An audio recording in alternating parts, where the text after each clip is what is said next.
Seja bem-vindo a mais um vídeo do Cortes Cristãos. Antes de continuar, deixe um like nesse vídeo e inscreva-se no canal para continuar recebendo novos vídeos. Qual deve ser, então, a nossa atitude para com anjos hoje?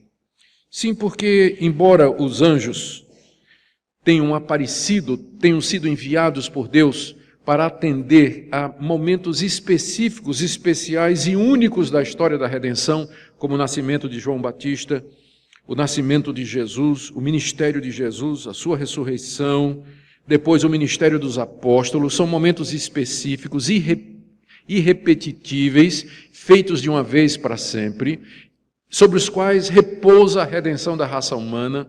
Eram momentos específicos, era natural que Deus mandasse anjos para acompanhar aquelas coisas, mas uma vez estas coisas realizadas, uma vez Cristo, que é a maior manifestação de Deus, já ter vindo e ter sido registrado no Novo Testamento, ainda assim nós entendemos que os anjos, de acordo com Hebreus capítulo 1, verso 14, os anjos ainda continuam a ministrar ao povo de Deus, embora eu pessoalmente não creio que eles não apareçam na mesma intensidade em que apareciam antes. Eles continuam a servir e assistir o povo de Deus, mas creio que as aparições de anjos, como esta, por exemplo, estavam muito ligadas à história da redenção, aqueles fatos históricos fundadores do cristianismo.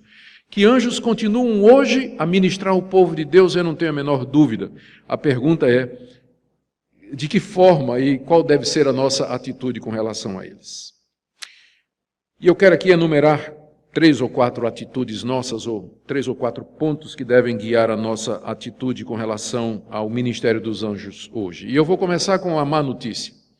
A Bíblia nos ensina que uma parte desses anjos, que foram criados por Deus, debaixo da orientação de um anjo que é chamado na Bíblia de Satanás, que significa adversário, se rebelaram contra Deus e se viraram contra Deus, e especialmente contra a raça humana, e usando os poderes com que foram criados, eles agora procuram espalhar o mal, enganar os seres humanos e separá-los de Deus, e destruí-los completamente.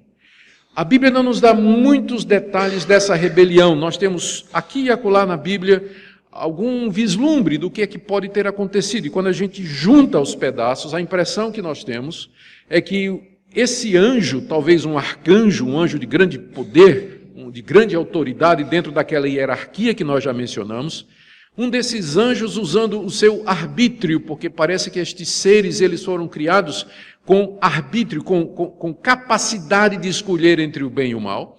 Então, liderados por Satanás, por esse anjo, eles então se rebelam contra Deus, numa tentativa que Satanás parece ter feito de se tornar como Deus, ou tomar o lugar de Deus, ou querer ser a coroa da criação de Deus, lugar que estava reservado para o homem. E Deus então o precipita da sua presença, Deus o desqualifica, Deus o rejeita, Deus o castiga com o sofrimento eterno para o inferno, preparado para o diabo e seus anjos, de acordo com a Bíblia. O inferno preparado para o diabo e seus anjos. Então, esses anjos estão condenados por Deus, a punição deles já foi decretada e os aguarda o sofrimento eterno, mas no momento eles ainda não estão no inferno. Eu acho muito engraçado como a imaginação popular, quando vai descrever Satanás, descreve como sendo aquela coisa vermelha, né, com chifre, o rabo na forma de seta e com o tridente na mão, lá no inferno, atormentando as almas. Ele é o rei do inferno. Satanás não está no inferno, ele vai para o inferno, e quando ele for, ele não vai ser o rei do inferno, ele vai para ser atormentado dia e noite eternamente. Ele não está no inferno, ele tem medo desse momento, ele treme diante do momento em que ele vai ser lançado no abismo para todo sempre. É imaginação popular, é filme de Hollywood, onde você vê cenas do inferno em labareda, e lá um diabão vermelho assando as pessoas, né? Futucando as pessoas, torturando as pessoas. Isso não tem nada a ver com a Escritura. O diabo não está no inferno. Ele está solto no universo de Deus, por permissão de Deus, dentro dos desígnios insondáveis de um Deus que permite a rebelião da sua criatura, dentro do plano maior que ele concebeu, por motivos que nem sempre são claros para nós. Então, Se um anjo lhe aparecer, a primeira coisa que você vai ter dúvida é do bem ou do mal?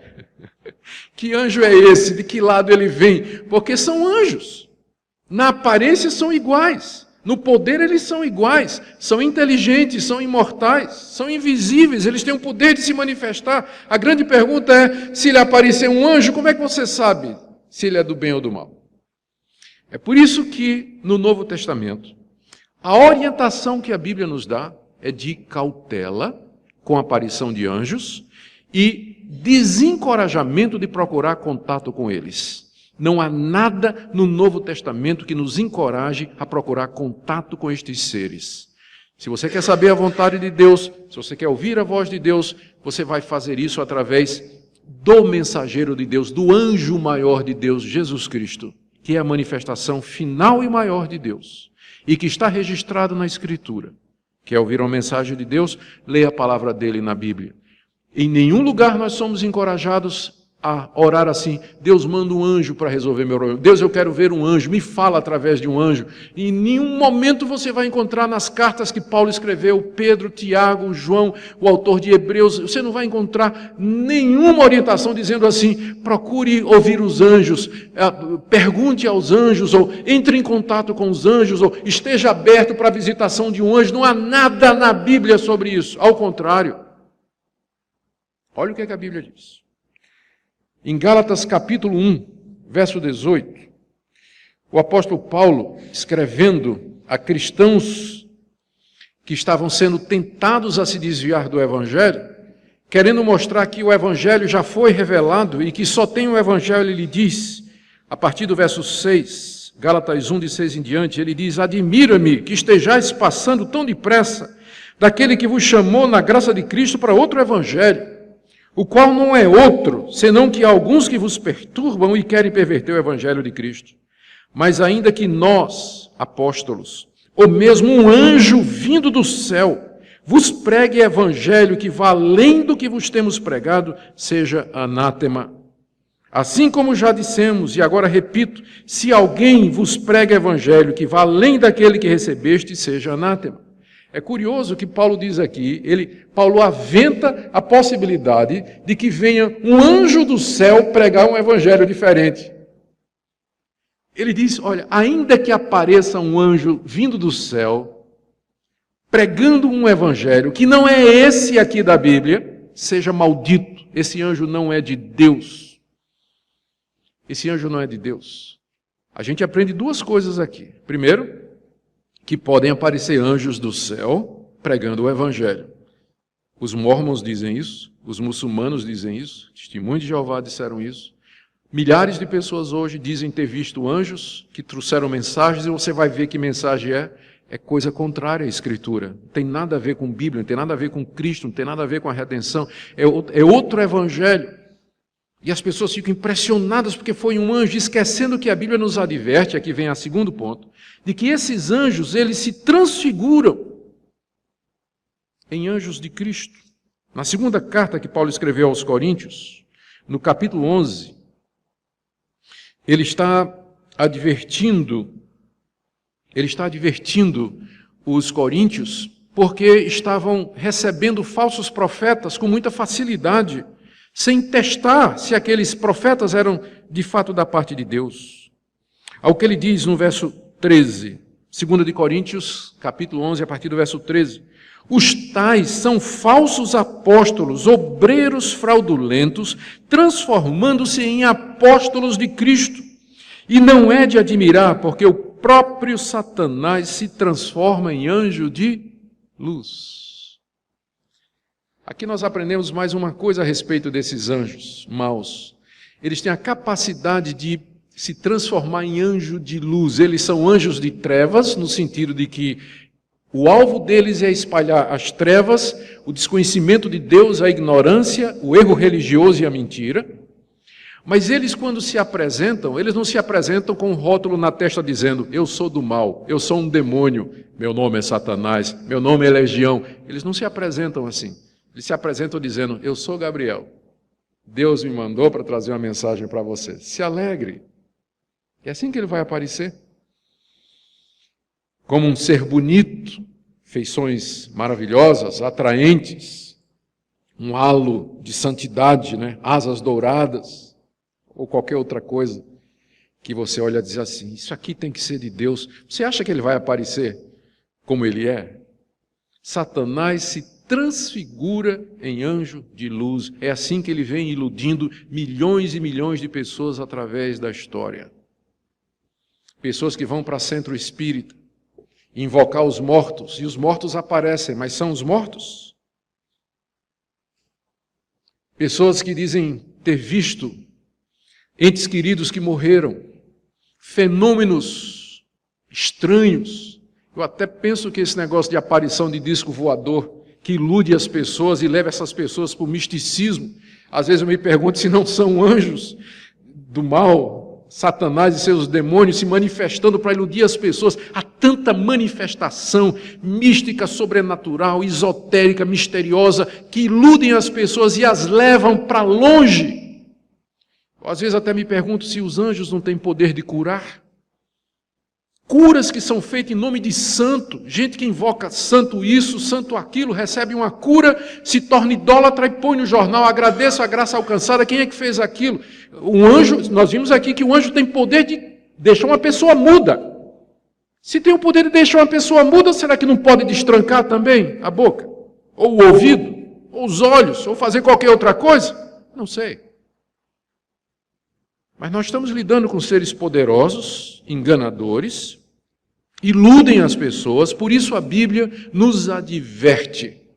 Não procura contar, não há nada na Bíblia sobre isso. Quer ouvir a voz de Deus? Leia a palavra de Deus. Leia a palavra de Deus. Lá em Colossenses, o apóstolo Paulo fala de pessoas que já caíram nas armadilhas desses anjos e se tornaram, inclusive, adoradores. Veja aí, Colossenses 2, verso 16, Paulo escreveu essa carta com o objetivo de corrigir uma heresia que tinha entrado na igreja. E uma parte dessa heresia era ensinar, cultuar os anjos. Colossenses 2, 16 em diante, ninguém, pois, vos julgue por causa de comida, bebida, dia de festa, lua nova, sábados, porque tudo isso tem sido sombra das coisas que há de vir, porém o corpo é de Cristo. Ninguém se faça árbitro contra vós outros, pretextando humildade, culto dos anjos, baseando-se em visões, enfatuado sem motivo algum na sua mente carnal. O que estava acontecendo? Um anjo me apareceu, tive visões de anjos que trouxeram a verdade, e os anjos disseram que nós temos que adorá-los e cultuá-los para poder chegar a Deus. Essa é a mentira mais antiga desses anjos maus. Não foi isso que o chefe deles disse a Jesus lá no deserto? Mostrou o mundo todo e disse, tudo isso te darei se prostrado me adorares. Esses anjos querem a veneração humana, querem a obediência humana, querem escravizar os seres humanos, querem afastá-los de Deus, querem ser adorados, por isso eles aparecem, eles fazem sinais, manifestações extraordinárias, sonhos, visões, aparições, tudo que eles podem fazer usando os seus poderes para enganar as pessoas. Por isso que a Escritura nos diz, cuidado, porque ele se transfigura em anjo de luz. Cuidado, ainda que aparecer um anjo ensinando um outro evangelho, o que vale é o que está escrito. Cuidado, cuidado. E eu termino então com essa palavra. Eu não sei qual tem sido a sua experiência, o brasileiro é muito místico. Se a gente fizer uma pesquisa, essa pesquisa nos Estados Unidos, né, que é um país que está caminhando rapidamente para a secularização, diz que 57% dos americanos alegam ter visto um anjo ou ter tido um contato com um anjo. Se fizer essa pesquisa no Brasil, eu acho que vai dar 80%. Sei lá o que é que vai dar. Mas o que dói o coração é você ver no meio evangélico gente dizendo que um anjo apareceu e ensinou uma nova doutrina, ensinou uma nova prática. Eu vi um culto, ou soube de um culto, eu acho que eu vi um vídeo no YouTube, que o pastor, quando o culto vai começar, pega uma cadeira vazia, põe no tablado, diz aqui é para o anjo Miguel sentar, para participar do culto. O anjo está aqui, vocês vêm pela fé. E tantas outras coisas, tanto misticismo, pessoas sendo iludidas, enganadas. Qual é o resultado de tudo isso? É que no final as pessoas se afastam desse livro, vão atrás dessas revelações, dessas manifestações e se esquecem que essa é a palavra de Deus. A mensagem de Deus está aqui. Você quer ouvir a Deus? Lê esse livro, estuda esse livro. Faça dele seu livro de cabeceira, medite nele, estude, ore à medida que você lê. E Deus vai falar com você. Que Ele nos livre do mal, que Ele nos livre dos anjos maus, que Ele nos livre do diabo, como Jesus nos ensinou a orar. Não nos deixes cair em tentação, mas livra-nos do mal. A palavra mal ali, poneros no grego, pode significar do maligno também. É uma oração que nós fazemos também, que Deus nos livre do maligno e das suas tentações. Amém.